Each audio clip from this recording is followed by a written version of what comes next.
Maayong adlaw ug welcome sa Code Eskwela. Karon ang hatong hisgutan, properties. Una ta mo padayon sa unahan, akong ginahangyo ang atong mga viewers nga mag-subscribe sa atong channel para updated ta sa bag-ong mga tutorials ug mga lessons. Properties. Unsa ning properties? Ang properties usa ka paagi nga maka-provide og access or makahatag og values gikan sa atong mga class. Okay?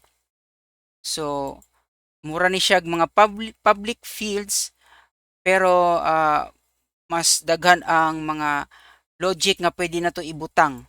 Okay? Para mahimong accessible ang ato ang mga data gikan sa classes sa katong mag-access nga code. Okay? So, ang properties pod mahimo na siya pinaagi sa mga getter ug setter methods. Okay? Karon dito ta sa ato ang example. Diri naalang gihapon tay basic lang kayo nga console app. Diri sa sulod sa atong main, sa line 13 natay gi-declare nga player. Okay? Base sa player nga class. So ato sa ning inspeksyonon ning player nga class. So diri ato ang focus. Diri sa player nga class naa siya mga nagkalaylay nga porma sa mga properties nga naa sa sulod sa class nga player. Okay? So ang pinakauna nato gyud nga mapansin diri sa line 26 ug 27 is kaning name ug rank. Kani siyang duha ka statements diri mo ni siya auto-implemented nga properties. Okay, meaning get set lang mahimo na siyang properties. No wa na tay laing buhaton. I-declare lang nato ni siya as ingani nga format or nga syntax automatic auto-implemented na siya, meaning mahimo na siyang available as property sa consuming or sa mogamit nga code. Okay? Karon napud tay property diri nga declare pod gikan aning line 21 hangtod line 43. Okay? So kaning property mas detailed ni siya. Tungod kay una diri ta sa get. Diri sa get pwede ta mag-specify kung unsang klaseng mga dili necessary nga mag-return tag simple lang pud nga variable kani siya no, ang gi-return lang nato ni siyang field nga gi-declare nato private field. Okay? So kani nga property, kaning nickname nga property mo ni iyang backing nga data or nga variable kaning underscore nickname. Mo na siya para sa get. Actually, pwede pa ka mag-insert og lahi pa nga mga lahi nga mga logic diri. Depende sa imuhang logic, okay? Or depende sa code or whatever nga processing nga imong kinahanglanon. Before ka mag-return og final nga value, okay?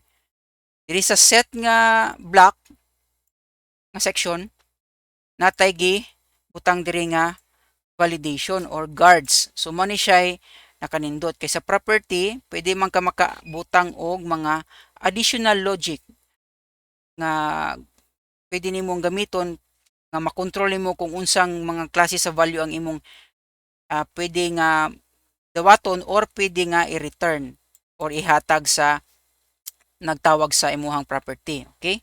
So in this case, nagbutang tag guard diri or simple lang pud nga validation pare atong gi-example nato sa previous nato nga lesson. Okay?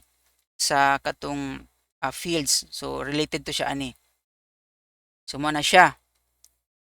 And then lastly, diri sa line 46 to 49 naatay read only nga property, meaning dili ka pwede makaset og value aning score tungod kay ang imuha lang gi-specify is ang get lang, meaning mag-return lang siya or maghatag lang ka og value padulong sa nagtawag sa code nimo. Okay? So unsay mahimong porma ana niya sa actual nga magtawag na sa code. Okay? Diri sa main, balik ta sa main. Diri sa main nag-declare man ta no katong player nga variable of player type nga class. So diri kaning name is mo ni siya ginatawag nato nga katong auto implemented. So mo ni siya. Okay?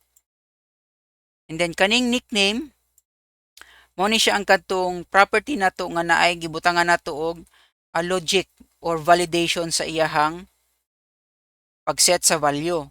So mao ni siya, ba? Okay? And then there is a line 16.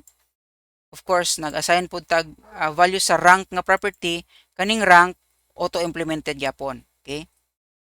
So nga na siya. And then there is a line 17, gipa-output lang nato ang name, and then sa line 18 gipa-output nato ang score. So kaning score, unsa ni siyang score? Read only lang ni siya nga property. Okay? So kung ato ni siyang iparan, okay, naay na generate nga error tungod kay unsa siya?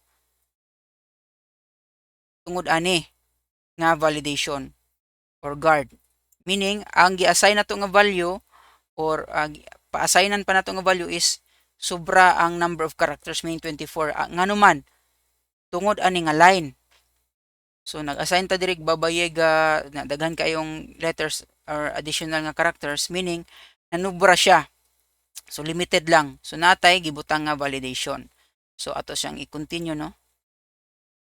And then close na to ang iyang console, then try na to og reduce lang ning value sa nickname. Para na to og balik. Okay? So good na. Gidawat na niya ang kadtong gi-assign na to nga value sa nickname tungod kay not more than 16 characters lang man siya. Tama ba? O 16. Okay? So tama siya. So manay nakanindot sa properties kay maka-add ta or pwede ta maka-add og mga logic sulod kung unsaon nato, unsang gusto nato nga control, kung unsa ang pwede nato ihatag nga value o pwede po nato dawaton nga value sa ato ang mga instances. Okay? So ingana siya. So ning i-exit. Okay, so ingana. So ingana ang konsepto sa properties. Sa kanunay, uban nilang kuninyo o magpadayon kita sa pagtuon dinhi lang sa Code Eskwela.